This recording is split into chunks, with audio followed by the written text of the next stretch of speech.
एक बार फिर से आप लोगों के बीच मौजूद हूँ और अब लेकर आया हूँ आप लोगों के पास कैंपस कनेक्ट की कुछ और भी खूबसूरत और बेहतरीन सी बातें, क्योंकि आज हम लोग नेशनल यूथ डे पर बात कर चुके हैं। आज हम लोग कर्नल पल्स रेडियो कर चुके हैं, नो योर फैकल्टी कर चुके हैं और अब हम लोग कर रहे हैं कैंपस कनेक्ट। तो आप लोगों के पास दोबारा वही बातें लेकर आया हूँ जो मुझे पहले आपको बतानी थी। और आज है डू इट एनीवे बुक का एक और अंश, एक और सारांश, कर्म कवच आत्म अवलोकन, जो कि है भाग 2। एक सेल्समैन ने घर के दरवाजे की घंटी बजाई। ट्रिंग ट्रिंग ट्रिंग। महिला ने दरवाजा खोलकर पूछा, क्या बात है? सेल्समैन, मैडम मैं पुस्तकें बेचता हूँ, मेरे पास काफी सारी पुस्तकें हैं, आपके लिए भी एक पुस्तक है, देर रात तक बाहर रहने के 100 बहाने, पर मुझे इसकी जरूरत नहीं है। महिला ने उत्तर दिया, ले लीजिए मैडम, क्योंकि आज ही मैंने ये पुस्तक आपके पति को बेची है। महिला ने तुरंत पुस्तक खरीद ली। अब महिला ने तो अपने पति के बहाने जानने के लिए पुस्तक खरीद ली, मगर आप ये पुस्तक पढ़ रहे हैं क्योंकि आपको अपने ही दिए जा रहे बहानों को जानना है। यानी कि मैं जो आपको बोल रहा हूं, आपको उसके जरिए अपने बहानों को जानना है कि आप कहां कहां और क्या क्या बहाने देकर काम से बचने की कोशिश करते हैं। जब आप अपने बहानों को पकड़ लाने में सफल होंगे तभी आप इस पुस्तक का संपूर्ण लाभ ले पाएंगे। जब आप लिखित में लिस्ट बनाते हैं तो आपके बहाने प्रकाश में आते हैं और फिर उनसे बचने के लिए कदम भी उठाए जाते हैं।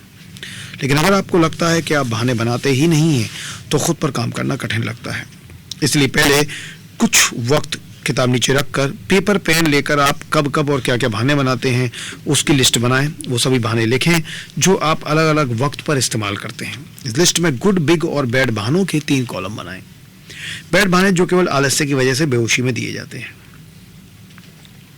बिग बहाने जिसमें किसी काम को शुरू करने के लिए कोई वक्त सीमा निर्धारित नहीं होती, लंबी अवधि तक किसी काम को टालते रहने के बहाने होते हैं, जैसे किसी त्योहार के बाद या बीमारी के ठीक होने के बाद काम करने के बारे में सोचना। गुड बहाने यानी किसी काम को टालने के लिए समय नहीं है या कोई और अच्छा सा बहाना देकर उस काम को पूरा किए बिना ही पूर्णता का महसूस करना, यानी लूजिंग फार्मूले को अपनाते हुए बहाने देना। जैसे कि बैड बहाना होता है लाइट नहीं थी, बिग बहाना हुआ बीमारी का बहाना और गुड बहाना हुआ समय का बहाना। ये लिस्ट बनाना इसलिए जरूरी है, जैसे शरीर को स्वस्थ रखने के लिए व्यायाम की जरूरत होती है, वैसे ही विकास पथ पर यानी कि विकास के रास्ते पर बहानों की आदत से बचने के लिए, मुक्त होने के लिए ये एक्सरसाइज करना बहुत जरूरी होता है। साथ ही इस लिस्ट का महत्व आपको आगे पता चलेगा। उम्मीद है कि आपने अपनी लिस्ट बना ली होगी, नहीं तो जल्दी बना लीजिएगा और उसके बाद का सिलसिला बताता हूँ। इस पर आगे और काम करने से पहले एक तसव्वुर करें, परिकल्पना करें। कल्पना करें कि आप सोए हैं और आपके दादाजी, जिनका स्वर्गवास हो गया है, वो आपके सपने में आए। आपको दादाजी से बहुत लगाव था, इसलिए अक्सर वो आपके सपने में आते रहते हैं। ये सुनकर कि वो आपके सपने में आए, आप और इमोशनल हो जाएंगे। आज उन्होंने आपसे पूछा, आज मेरे पास तुम्हारे लिए 2 खबरें हैं, एक अच्छी और एक बुरी, पहले कौन सी सुनाऊं? ये सुनकर आप सोच में पड़ गए। फिर आपने कहा कि पहले अच्छी खबर ही सुना दीजिए।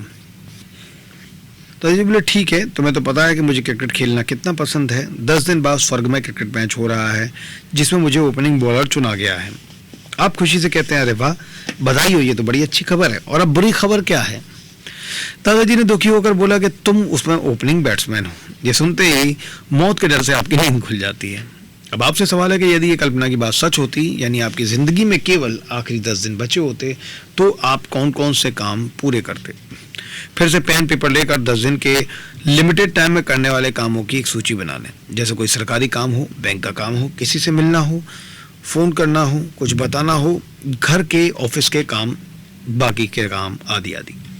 सारे काम लिखने के बाद अब पहले बनाई गई बहानों की लिस्ट को फिर से देखें और इन 10 दिनों में आप उनमें से कौन से बहाने नहीं देंगे उन्हें काट दें। इस एक एक्सपेरिमेंट से, प्रयोग से आप समझ गए होंगे कि यदि 10 दिनों में वो सारे काम पूर्ण करने हैं तो कोई बहाना बचता ही नहीं है, क्योंकि आपको पता है कि वक्त बहुत कम है और काम बहुत ज्यादा। इसलिए आप कोई बहाना दिए बिना सारे काम पूरे करने चाहेंगे। मगर क्या यही नीति आप अपने वर्तमान जीवन में भी अपना सकते हैं? वर्तमान के कार्यों के लिए हालांकि कोई समय सीमा दिखाई नहीं देती, पर आप जानते हैं कि मनुष्य के जीवन की भी एक सीमा होती है, भले वो 70, 80 या 100 साल हो। जिंदगी में अचानक अनजाने में कभी भी कुछ भी हो सकता है, इसलिए सीमा में अपने जीवन को बहानों में बहने न दें, बल्कि इस वक्त का पूरा लाभ लें, जिसके लिए आपको पहनना होगा कर्म कवच। कर्म यानी कार्य और कवच यानी रक्षक। बहानों में न बहते हुए काम करने के लिए, सरलतम मार्ग पर चलने के लिए जो प्रेरित करता है, उसे कर्म कवच कहा गया है। कर्म कवच वो रक्षक है जो आपके अंदर के गुणों को, क्षमताओं को, आत्मविश्वास, सदर निर्णय लेने की शक्ति को रिलीज होने में मदद करता है। यही नहीं, इससे आपके अंदर की नकारात्मक बातें भी रिलीज यानी समाप्त होने लगती हैं, जैसे आलस, बेहोशी, लापरवाही, गैर जिम्मेदारी आदि। इन सबसे बचने के लिए अब आपको बहानों के ऊपर कर्म कवच पहनना है, जिससे सारे काम सरल होते हुए दिखाई देंगे। आप जानते होंगे कि कितनी सारी फिल्में बनती रहती हैं, उनमें से कुछ फिल्में रिलीज होती हैं और कुछ डिब्बों में बंद रह जाती हैं। कई फिल्मों में समाज या लोगों को मोटिवेट करने के लिए कुछ मैसेज था, जिन्हें रिलीज होने का मौका नहीं मिला। डिब्बों में पड़ी फिल्मों पर कोई फिर से काम करना शुरू करे तो वो भी कुछ नए मोड़ लेकर आ सकती हैं। जैसे फेमस एक्टर ऋषि कपूर अपनी अंतिम मूवी रिलीज होने से पहले ही गुजर गए, पर डायरेक्टर ने उस मूवी को डिब्बे में बंद न रखते हुए कर्म कवच पहनकर यानी सरल मार्ग अपनाते हुए नए अभिनेता परेश रावल के साथ रिलीज किया, जिससे उस मूवी को नयापन भी मिला और पूर्णता भी मिली। ऐसे ही आपको भी अपने अंदर बंद संभावनाओं को खोलना है। ऐसा कोई काम जो आप पूरा करना चाहते हैं, कोई हॉबी जो जिम्मेदारियों की वजह से पूरी नहीं कर पाए हैं पर आगे करना चाहते हैं, परिवार, रिश्तेदार या लोगों के लिए कुछ करना है, पैसों की इन्वेस्टमेंट करनी है, ऐसी कई बातें हैं जो अधूरी हैं। इन सब की एक लिस्ट बना लें। कौन से ऐसे काम हैं जो आप अगले 3-6 महीनों में या ऐसी साल पूरे करना चाहते हैं। इसके अलावा भी कौन से ऐसे काम हैं जो अगले 3 सालों में, 5 सालों में या अगले 10 सालों में समाप्त करने हैं। उनकी एक नई लिस्ट बनाएं ताकि उनके पूर्ण होने पर आपको संतुष्टि महसूस हो। अब भी देर नहीं हुई, कर्म कवच पहनकर आज से ही तुरंत शुरू करें। भले ही एक छोटा कदम लें, लेकिन लें ज़रूर। इसका रिजल्ट आपको अपने जीवन में आने वाले समय में ज़रूर मिलेगा। कामयाब लोगों ने बहाने क्यों नहीं दिए, हाँ से करें शुरुआत। और ये है आज का भाग 3। क्या आप जानते हैं कि एक आम इंसान और एक कामयाब इंसान यानी लीडर में क्या फ़र्क होता है। आम इंसान केवल अपने तक ही सीमित सोच रखते हुए काम न करने के बहाने देता है, जबकि एक लीडर अलग आदमी होता है, वो बड़ी सोच रखता है। वो बहाने देने के बजाय कर्म कवच पहनकर काम को अंजाम की तरफ ले जाने के रास्ते खोजता है।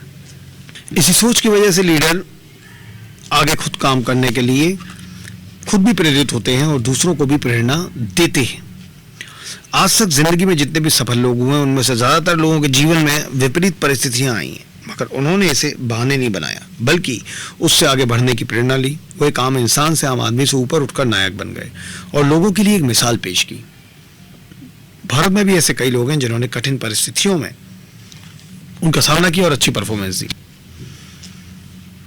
विपरीत परिस्थितियों के बावजूद वो टूटे नहीं और अपनी मन स्थिति को काबू में रखकर परिस्थितियों को बदलने को मजबूर कर दिया। जैसे कि डॉक्टर अंबेडकर, सिंधुताई, देशभक्त भगत सिंह, सुखदेव, राजगुरु आदि। प्रत्येक ने अपने जीवन में विपरीत परिस्थितियों का डटकर सामना किया, पर अपने आत्मविश्वास को टूटने नहीं दिया। ये सही है कि सफल होने के लिए परिस्थिति को नहीं, मनस्थिति को बदलने की जरूरत है। एक बार आपने अपनी मनस्थिति बदली तो परिस्थिति अपने आप बदल जाएगी।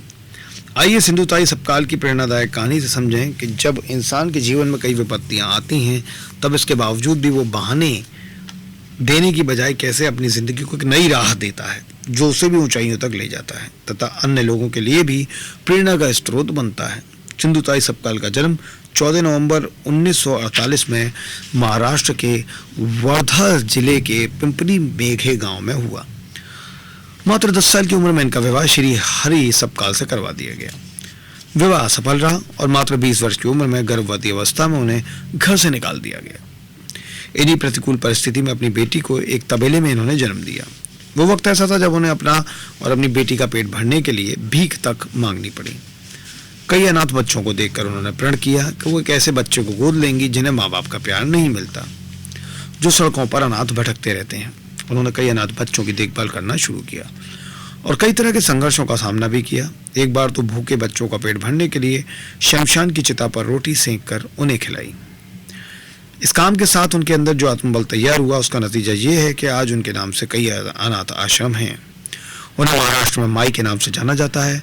उन्हें पद्मश्री, अहिल्याबाई होलकर पुरस्कार, दत्तक माता पुरस्कार, शिवलीला लीला महिला पुरस्कार, डॉक्टर बाबा साहेब अम्बेडकर समाज भूषण पुरस्कार से सम्मानित किया गया तथा इसके अलावा 273 नेशनल तथा इंटरनेशनल पुरस्कार भी प्रदान किए गए। श्रीमती सिंधुताई सपकाल की जीवनी से हमें ये प्रेरणा मिलती है कि इंसान के जीवन में कितनी भी मुश्किलें आएं, अगर वो चाहे तो वो मुश्किलें उसे तोड़ नहीं सकती, उल्टा उसके आत्मविश्वास को और बढ़ा देती हैं। वो चाहती तो बहाने बनाकर अपने जीवन की प्रतिकूल परिस्थितियों से दूर भाग सकती थी। अपने जीवन में इतना बड़ा प्रण लेने के लिए ना तो उनके पास कोई मजबूत सहारा था और ना ही कोई मजबूरी। वो चाहती तो अन्य लोगों की तरह अपना जीवन जीकर चली जाती, पर उन्होंने अपने जीवन में बहाने बनाकर पलायन करने की बजाय अनाथ बच्चों का सहारा बनना पसंद किया। और भटकते हुए को सही रास्ता दिखाकर रोशनी की मशाल जला दी। एक सफल लीडर न केवल खुद को मोटिवेट करता है बल्कि अपने साथ रहने वाले लोगों को भी ऊपर उठाने की जिम्मेदारी लेता है। वो इस इंतज़ार में नहीं रहता कि दूसरे लोग उसका साथ देंगे, वो कार्य शुरू करें। उसे खुद पर भरोसा होता है कि वो काम शुरू करेगा तो अन्य लोग भी अपने आप जुड़ते जाएंगे। उसके सामने कई बार ऐसे मौके आते हैं जब वो बहाने देकर काम से बच सकता है, परंतु वो ना तो बहाने देता है और ना ही बहाने देने वालों को प्रोत्साहित करता है। हर इंसान के अंदर एक छिपा हुआ लीडर होता है। आप भी अपने अंदर के लीडर को जानने की कोशिश बल्कि करें और उसके बाद आगे बढ़ते रहें। जैसे कि एक इंसान ने जब ये कहावत पढ़ी, दुनिया में यदि कोई एक इंसान कुछ कर सकता है तो आप भी कर सकते हैं, तब उसने तुरंत कहा वो कर सकता है तो वही करे, मैं क्यों करूं। ये पढ़कर हंसी नहीं आएगी तो और क्या होगा। ऐसे ही नातानी भरे बहाने तो हम ना दें। हालांकि बहाने देना एक छोटी सी आदत है जिसे कभी भी मन को दृढ़ करके बदला जा सकता है।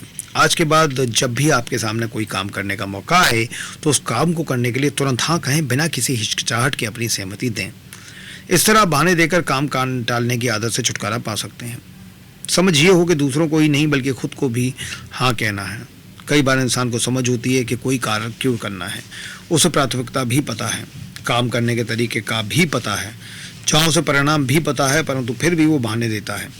इसलिए कम से कम वो उन कामों के लिए हाँ कहना शुरू करें। जैसे आपकी सोसाइटी के काम में हाथ बटाने की रुचि है, आपको पता है कि आपका थोड़ा सा सहयोग भी सोसाइटी को सरलता से काम करने में मदद कर सकता है, सोसाइटी मेंबर्स के साथ रिश्तों में मधुरता ला सकता है।